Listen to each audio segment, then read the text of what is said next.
Hello, welcome to my channel, and today, we are going to talk about the notorious serial killer Richard Ramirez. He also goes by his famous nickname, the Night Stalker.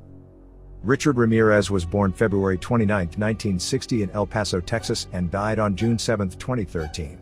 He was one of the world's worst nightmares.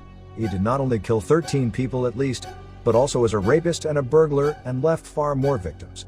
The Night Stalker was mainly active around 1984 till 1985 in California. He was sentenced to death but died while in San Quentin prison on June 7, 2013 of cancer at the age 53. Ramirez, who was born to Mexican immigrants, was the youngest of 5 children. His father, Julian Ramirez, was an industrious guy who was prone to angry outbursts that frequently led to physical abuse. Julian Ramirez was a former police officer who eventually worked as a laborer on the Santa Fe Railroad. Also, according to allegations, he was shown photos of Vietnamese women his cousin reportedly raped, tortured, and killed when he was 12 years and his cousin had served in the Vietnam War. Ramirez witnessed his cousin shoot his wife to death the year after that. In this period, Ramirez started breaking into houses. He left high school and relocated to Los Angeles. He carried on committing crimes despite spending a short time in jail for auto theft. Ramirez reportedly suffered many concussions as a child.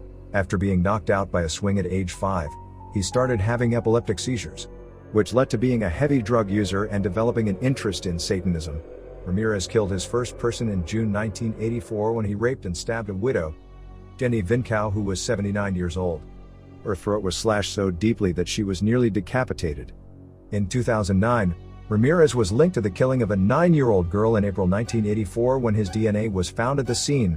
Ramirez was not charged with the crime. After that, he reportedly waited around 8 months before starting to kill again. The majority of the fatalities were during house invasions in the Los Angeles region. Many of Ramirez's victims, some of whom survived, were beaten and subjected to sexual assault. Also, satanic symbols were frequently discovered at the murder scenes. The killer was dubbed the Night Stalker. A wave of horrific killings, rapes, and robberies that left scores of victims in its wake then immediately followed. Nearly 9 months later, Ramirez made his next attack. He attacked Maria Hernandez on March 17, 1985, but she was able to flee.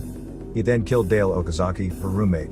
The same evening, Ramirez shot and killed Cy Lee and Yu. In addition to these assaults, this led to a media frenzy that led to Ramirez being called the Valley Intruder by the media. Eventually, a fingerprint was found, which helped identify Ramirez. 6 days after his last known murder, on August 30, 1985, Ramirez's name and picture were made public. He was finally apprehended after being recognized from one of the numerous arrest images that had been published on the front pages of regional newspapers. After being recognized, he was pursued by other East Los Angeles locals, caught and brutally beaten while attempting to steal a resident's automobile. Could this person's life have ended differently if events had turned out differently? Could the childhood brain injury he had have left him permanently damaged? Or how would it be if he hadn't seen the photos and videos of his cousin? And what would have happened if his father wasn't abusive? All questions we can ask ourselves, but in the end it all still happened, unfortunately.